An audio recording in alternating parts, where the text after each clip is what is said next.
So earlier tonight I did a video about why it was stupid for Texas to move on to the SEC, how they created some of the mess that is going on right now, and why the Big 12 also dropped the ball. If you want to check that video out, please be sure to click the link I leave down in the description. But for part 2 tonight, I want to talk about why this could either be a nightmare or genius for Oklahoma, and it won't just be me, as I am joined by big-time YouTuber Cole Adams. He's made his comeback to YouTube, so please be sure to check out his channel. He has some of the best sports content on YouTube, and you definitely won't want to miss out on any of it. And today, we're going to discuss why it could be good or bad for Oklahoma to join the SEC. Nearly 80% of you guys are not subscribed to the channel, so please be sure to take a quick moment to hit that button, as I really appreciate it, and you won't want to miss out on any more college football content. Be sure to check out Cole's channel, and let's get started. So yeah, I am pumped for today's video, and now I'm going to turn it over to Cole Adams to give his opinion on Oklahoma to the SEC. Enjoy. Scott, for letting me join in on this video. Obviously, Oklahoma and Texas have really broken college athletics as of recently because they announced that they're leaving officially the Big 12, and it looks like they're heading to the SEC, and it's really happened all of a sudden. However, this is a good thing in particular for Oklahoma because Texas was the one that really initiated this debate, and they asked Oklahoma if they kind of wanted to join in on with them leaving the Big 12. So first off, it's a good thing because Texas, I would personally say, is the bigger brand, obviously. But it's nice to know that as an Oklahoma fan, if you are, you're obviously a pretty well-known brand.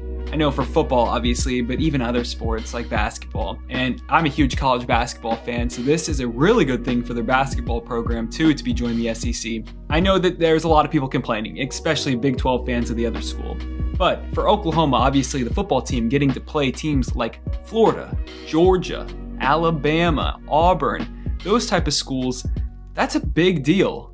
Like, those type of schools traveling to Oklahoma and obviously vice versa, that's something that we really probably never thought we would see. Now, hopefully this doesn't come back to bite me in the tail and college athletics just completely implode because of this. But I do think there's a lot of good things about this, and I'm a huge fan of non-conference games. A lot of people like tradition, and a lot of people like the interconference games. But for me, I love seeing teams that normally shouldn't play each other. Like, that's an awesome thing. And to be able to see Oklahoma travel to all these different SEC schools will be a little bit more interesting than seeing them go and play at Iowa State or Kansas State or Texas Tech. No offense to those schools. And then obviously with Texas, we all know Texas. But if you're an Oklahoma fan, this is a really good thing. Obviously the basketball program too. That's something that really hasn't gotten talked about because obviously football season's almost here and basketball is kind of an afterthought until obviously November gets around here. But for Porter Moser, obviously this is his first year at Oklahoma. It will be a good thing for him because I mean him leaving Loyola was a pretty big deal, and it was kind of weird because he left for Oklahoma.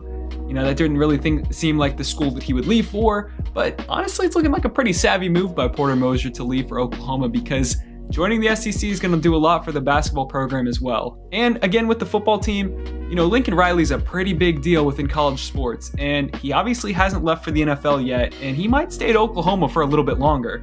So getting into the SEC, that really could help Oklahoma keep Lincoln Riley there. And I don't think that any Oklahoma fan hates this decision to go to the SEC. This is only doing good for your school, so you should be pretty dang happy about this happening, unless you're just a big fan of these interconference rivalries. That I can understand, and if you're a big fan of tradition. So, thank you again, Scott. I just wanted to get my few words in there about Oklahoma leaving for the SEC, why this is a good thing for Oklahoma. So yeah, thank you Cole for coming on the channel to talk about Oklahoma, and you guys got to see his face, and I guess this is now a good time to announce to you guys that starting in August when I move into my new place, I will actually be doing some face cam on this channel, so get excited for that. In terms of this Oklahoma to SEC fit, I both love it and I both hate it.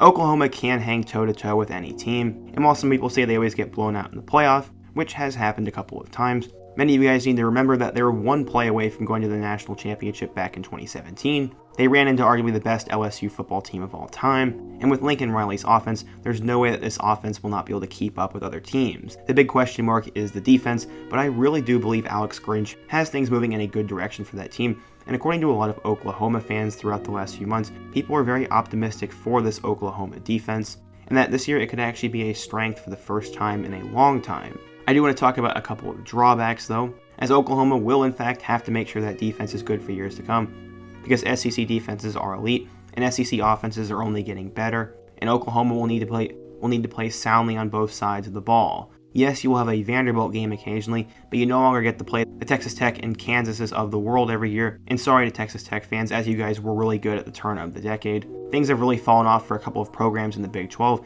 and everyone knows that not a ton of defense is played there, and the Big 12 does not land the most talent recruiting-wise.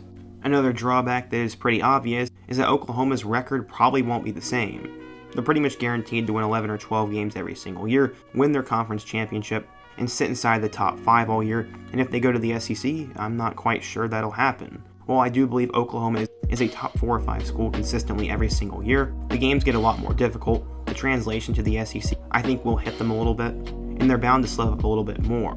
Going on the road to LSU, Auburn, Texas A&M, Florida, or Georgia, or even Ole Miss or Arkansas, you have a better chance of slipping up against those kind of schools than you do against Texas Tech, Baylor, TCU, West Virginia, Kansas State, or Oklahoma State. Two more drawbacks I have is that they could potentially lose their rivalry game with Oklahoma State, as Bedlam is one of the deepest rivalries in college football, and while it has been pretty lopsided over the last few years, I definitely miss out on having that game. Finally, things could become a nightmare for Oklahoma if all of a sudden this team gets caught in that range that maybe Texas A&M or LSU have been in. Despite the 1 year in 2019 for the Tigers, for the most part, LSU and A&M are those teams that win 9 to 10 games each year, and that's not good enough to get you to the playoff. Oklahoma will have to find a way to consistently beat Alabama if they want to win conference title and get to the 4-team playoff, and I'm not sure they are there yet. They potentially give up their throne as the king of the Big 12 to become a second-tier team in the SEC, and I'm not sure how Oklahoma fans would feel about that. But in terms of the positives, the amount of money that Oklahoma is going to make from this is absolutely tremendous. If this SEC conference thing does in fact happen, the TV deal that is associated with this will probably be the biggest college sports deal in history, and Oklahoma will get a nice paycheck at the end of each year. Right now they have a lot of games on Fox, which to a lot of college football fans is the worst place to watch a game, and now for the most part every single game they have will likely be nationally televised and played against a premier traditional opponent. The one major thing that Oklahoma has going for them, they have a young, good coach, and they always have good quarterbacks. To succeed in college football, you have to have a good quarterback, and while the SEC is pretty good at producing good quarterbacks, Oklahoma would have a chance to be the best quarterback school right away, and a lot of those players' names would be even bigger.